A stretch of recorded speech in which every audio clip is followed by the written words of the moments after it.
لن تنالوا البر حتى تنفقوا مما تحبون وما تنفقوا من شيء فإن الله به عليم۔ السلام علیکم ورحمۃ اللہ وبرکاتہ۔ میں امید کرتی ہوں آپ سب ایمان اور صحت کی بہترین حالتوں میں ہوں گی انشاءاللہ تعالی۔ آج کا ہمارا ٹاپک ہے محبوب کے لیے محبوب چیز۔ اعوذ باللہ من الشیطان الرجیم، بسم اللہ الرحمن الرحیم، اللہم فقہنا فی الدین، آمین۔ سورہ آل عمران آیت نمبر 92 میں فرمایا، لن تنالوا البر حتى تنفقوا مما تحبون وما تنفقوا من شيء فإن الله به علیم۔ تم نیکی کو نہیں پہنچ سکتے جب تک کہ اپنی وہ چیزیں اللہ کی راہ میں خرچ نہ کرو جنہیں تم عزیز رکھتے ہو، اور جو کچھ تم خرچ کرو گے بے شک اللہ اس سے بے خبر نہ ہوگا۔ تاکیدی انداز میں اس آیات کا آغاز ہو رہا ہے کہ نیکی کی اصل روح اللہ کی محبت ہے، ایسی محبت کہ رضائے الہی کے مقابلے میں دنیا کی کوئی چیز عزیز تر نہ ہو۔ جس چیز کی بھی محبت انسان کے دل پر اتنی غالب آ جائے کہ وہ اسے اللہ کی محبت پر قربان نہ کر سکتا ہو، بس وہی اس کا بت ہے۔ جب تک آدمی اس بت کو نہ توڑے گا نیکی کے دروازے اس پر بند رہیں گے۔ مندرجہ بالا آیات میں لفظ البر استعمال ہوا ہے جس سے مراد ہے حقیقی نیکی۔ تو اس آیت میں یہ کہا جا رہا ہے کہ تم نیکی کی روح کو نہیں پہنچ سکتے، مکمل خیر کو نہیں پہنچ سکتے، مکمل سلامتی کو نہیں پہنچ سکتے، اللہ کی رحمت کو نہیں پہنچ سکتے، جنت تک نہیں پہنچ سکتے جب تک کہ آگے شرط بیان ہو رہی ہے کہ تنفقوا مما تحبون، تم خرچ کرو اس میں سے جو تم کو بہت عزیز ہو۔ یعنی صرف خرچ کرنے کے لیے نہیں کہا جا رہا، بلکہ اس سے بھی بڑھ کر مطالبہ آ رہا ہے کہ اس میں سے خرچ کرو جو تمہیں بہت پیاری ہے، بہت محبوب ہے۔ پھر مما کہہ کر دلاسا بھی دے دیا کہ سب کا سب دینے کے لیے نہیں کہا جا رہا۔ یہ نہیں کہا جا رہا کہ جتنی چیزیں تمہارے نزدیک محبوب ہیں ان سب کو اللہ کی راہ میں دے دو، نہیں، بلکہ ان محبوب ترین چیزوں میں سے کچھ حصہ اللہ کے لیے بھی نکالو۔ اس کے بعد فرمایا، فَإِنَّ اللَّهَ بِهِ عَلِيمٌ، بے شک اللہ اس سے باخبر ہوگا۔ یعنی اس کے علاوہ جو خرچ کرو گے بے شک اللہ اس سے باخبر ہوگا اور تمہارا اجر اللہ کے پاس محفوظ ہوگا انشاءاللہ۔ تو یہاں نیکی کی اصل روح تک پہنچنے کا ذریعہ بتا دیا کہ اللہ کی راہ میں اپنی محبوب چیز کو قربان کرو گے تو حقیقی نیکی پالو گے۔ پہلی مثال ہم دیکھتے ہیں۔ مثال کے طور پر عورتوں کو زیورات بہت پسند ہوتے ہیں۔ اب کسی خاتون کو اپنے زیورات میں سے سونے کا ایک قیمتی کڑا بہت ہی محبوب ہے، بہت ہی چاہت سے انہوں نے وہ کڑا خریدا تھا، ان کے ہاتھوں میں وہ جچتا بھی بہت ہے۔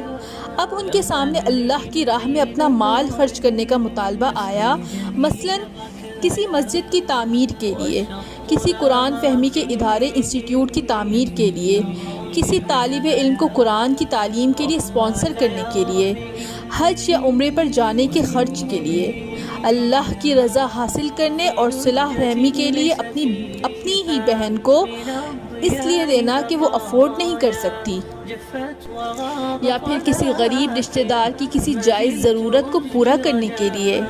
تو اب وہ خاتون اس پسندیدہ کڑے کو ان میں سے کسی بھی مقصد میں لگاتی ہے تو انہوں نے دراصل اللہ کی محبت کو فوقیت دے کر حقیقی نیکی پالی، نیکی کی اصل روح کو وہ پہنچ گئی۔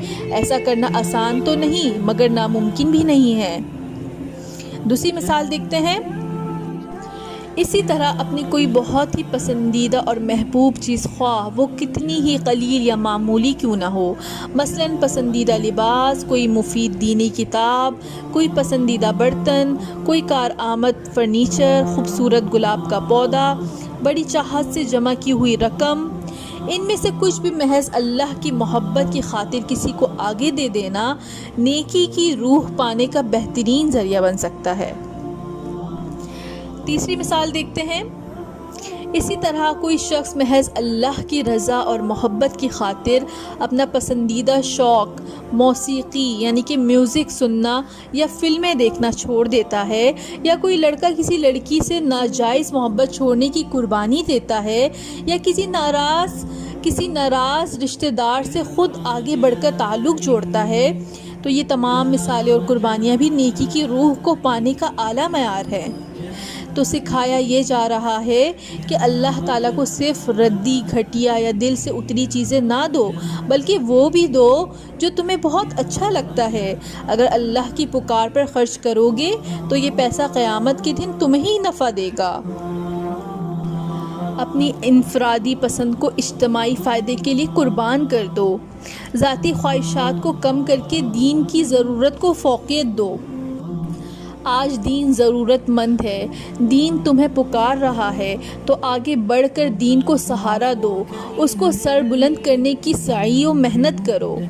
یہ بہت وسیع آیت ہے، صرف پیسے کی بات نہیں۔ الحمدللہ آج مسلمان دین کے لیے پیسہ پھر بھی دے دیتے ہیں، مگر اللہ کا دین سمجھنے سمجھانے اور دین کا کام کرنے کے لیے وقت نہیں دیتے۔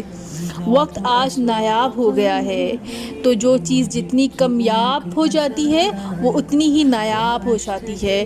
آج وقت بہت قیمتی ہو گیا ہے، تو اللہ کی نظر میں بھی اس کی وقت بہت بڑھ گئی ہے۔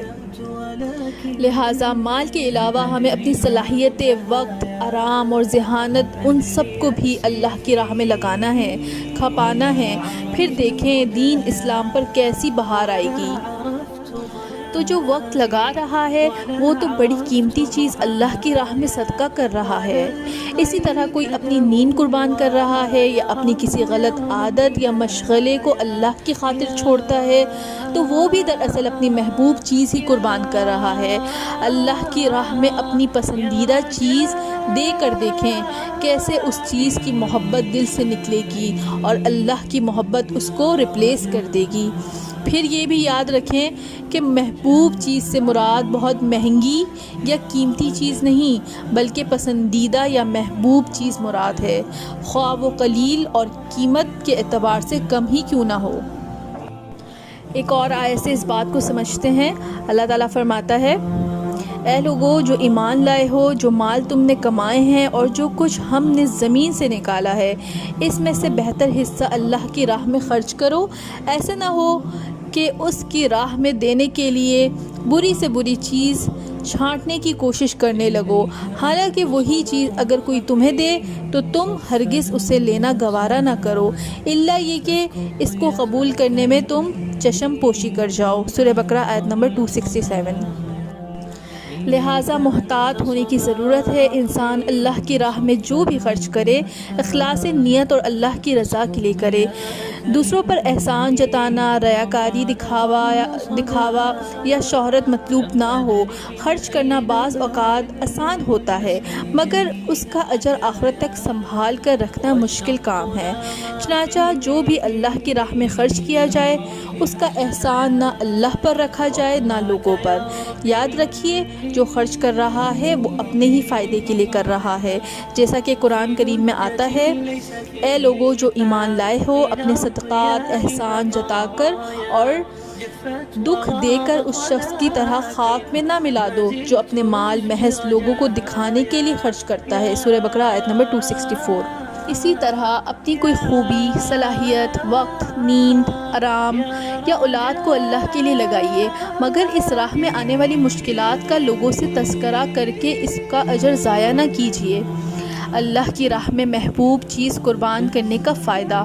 ابو ہریرہ رضی اللہ عنہ سے روایت ہے کہ رسول اللہ صلی اللہ علیہ وسلم نے فرمایا، اللہ تعالیٰ فرماتا ہے، تو میرے محتاج بندوں پر اور دین کے کام کو آگے بڑھانے کے لیے خرچ کر تو میں تجھ پر خرچ کروں گا۔ صحیح بخاری اور مسلم کی حدیث ہے۔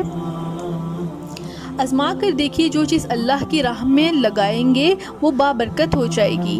وقت لگائیں گے تو دنیا اور دین دونوں کے لیے وقت میں برکت ہوگی۔ اللہ کے لیے پیسہ لگائیں گے، اللہ تعالیٰ مال میں برکت دے گا۔ اپنی کوئی صلاحیت اللہ کے لیے لگائیں، دیکھیے گا آپ کی وہ صلاحیت مزید کیسے نکھرے گی۔ اگر آپ کے پاس ذہانت ہے تو اسلام سے بڑھ کر اس کو لگانے کی اور کون سی جگہ ہوگی۔ ذہانت کا استعمال کریں تو دیکھیں کیسا خوبصورت اسلام وجود میں آئے گا۔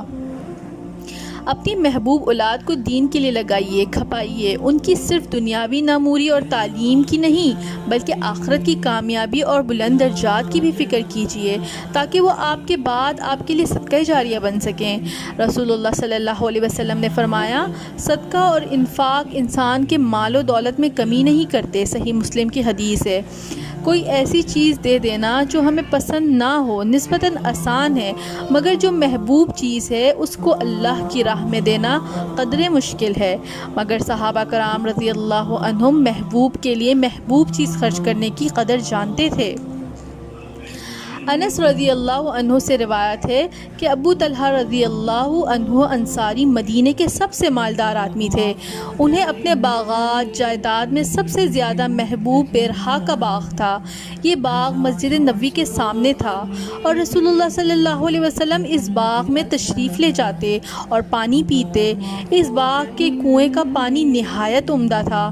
انس رضی اللہ عنہ کہتے ہیں کہ جب یہ آیت نازل ہوئی لن تنالوا البر، تو ابو طلحہ رضی اللہ عنہ رسول اللہ صلی اللہ علیہ وسلم کی خدمت میں حاضر ہوئے اور کہا، بیرہا میرا سب سے محبوب مال ہے، میں نے اس کو راہ خدا میں وقف کیا تاکہ یہ اللہ تعالیٰ کے ہاں میرے کام آئے۔ تو اے اللہ کے رسول صلی اللہ علیہ وسلم، جہاں آپ صلی اللہ علیہ وسلم کا رب بتائے وہاں صرف کیجیے۔ رسول اللہ صلی اللہ علیہ وسلم نے فرمایا، شاباش، تم نے اچھا کام کیا، یہ نفع مند تجارت ہے۔ پھر آپ صلی اللہ علیہ وسلم نے فرمایا، میں سمجھتا ہوں کہ آپ رضی اللہ عنہ اسے اپنے اقربا میں تقسیم کر دیں۔ ابو طلحہ رضی اللہ عنہ نے رسول اللہ صلی اللہ علیہ وسلم کے اس مشورے کو قبول فرما کر یہ باغ اپنے اقربا اور چچا زاد بھائیوں میں تقسیم فرما دیا۔ اس سے بخاری اور مسلم نے روایت کیا ہے۔ اس باغ کی قیمت کا اندازہ اس بات سے لگایا جا سکتا ہے کہ اس باغ کا چوتھائی حصہ چند سال بعد 1,00,000 درہم میں فروخت ہوا۔ اس حدیث سے معلوم ہوا کہ ایسے رشتہ دار جن سے مال و دولت میں مقابلہ ہو، مثلاً چچا زاد بھائی وغیرہ، ان کو محض اللہ تعالیٰ کی محبت کی خاطر دینا کتنا باعث اجر و ثواب ہے۔ اس آیت پر عمل کرنے کے لیے زید بن حارثہ رضی اللہ عنہ اپنا ایک گھوڑا رسول اللہ صلی اللہ علیہ وسلم کی خدمت میں لے کر حاضر ہوئے اور عرض کیا، مجھے اپنی املاک میں یہ سب سے زیادہ محبوب ہے، اس کو اللہ تعالیٰ کی راہ میں خرچ کرنا چاہتا ہوں۔ آپ صلی اللہ علیہ وسلم نے اس کو قبول فرما لیا، لیکن ان سے لے کر انہی کے صاحبزادے اسامہ رضی اللہ عنہ کو دے دیا۔ زید بن حارثہ رضی اللہ عنہ اس پر کچھ مغموم ہوئے کہ میرا صدقہ لوٹ کر میرے ہی گھر واپس آ گیا۔ رسول اللہ صلی اللہ علیہ وسلم نے ان کو تسلی کے لیے فرمایا، اللہ تعالیٰ نے تمہارا صدقہ قبول کر لیا ہے۔ اس سے ایک بات معلوم ہوئی کہ خالص اللہ کی رضا کے لیے کی گئی نیکی کا صلہ دنیا میں بھی مل جاتا ہے۔ ہو سکتا ہے کہ وہ چیز لوٹ کر ہمارے ہی پاس آ جائے اور آخرت کا اجر تو باقی ہے۔ آپ صدقے کے ذریعے سے ایک تجربہ کر کے تو دیکھیے کیسے اللہ تعالیٰ آپ کا اللہ کی راہ میں دیا مال کسی اور شکل میں آپ کو لوٹاتا ہے۔ اسی طرح عبداللہ بن عمر رضی اللہ عنہ نے بھی ایک کنیز کو جو ان کو بہت محبوب تھی اللہ تعالیٰ کی محبت کی خاطر آزاد کیا۔ انہوں نے فرمایا، اگر لوٹانے کی اجازت ہوتی تو میں اس کو واپس لے کر نکاح کر لیتا۔ اس حدیث سے واضح ہوتا ہے کہ انسانوں کی محبت اور جذبات کی قربانی بڑی سخت ہے، لیکن یہی ہمارا امتحان ہے کہ ان رشتوں کی محبت اللہ تعالیٰ سے آگے نہ بڑھنے پائے۔ اللہ تعالیٰ سے دعا ہے کہ وہ ہمیں اپنی راہ میں اپنی محبوب چیز قربان کرنے کی توفیق دے، تاکہ ہم اس کے بتائے ہوئے نیکی کے بلند مقام تک پہنچ کر اس کو راضی اور خوش کر سکیں۔ آمین۔ جزاکم اللہ خیراً کثیرا۔ السلام علیکم ورحمۃ اللہ وبرکاتہ۔